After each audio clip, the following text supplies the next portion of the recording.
Yazi ukuthi yini umehluko phakathi kwezitoro zalaba bantu laba bokufika laba babizwa kakhulu my friend nezitoro zabantu bala eMzansi.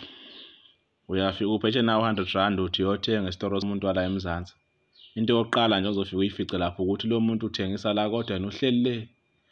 Uyofika umemeze lapha ngesikhathi asabela akubuza ukuthi ufunani, umtshele ukuthi hayi ngizothenga isinkwa, akubuza ukuthi uphethe malini, umtshele ukuthi hayi ngiphethe 100 rand.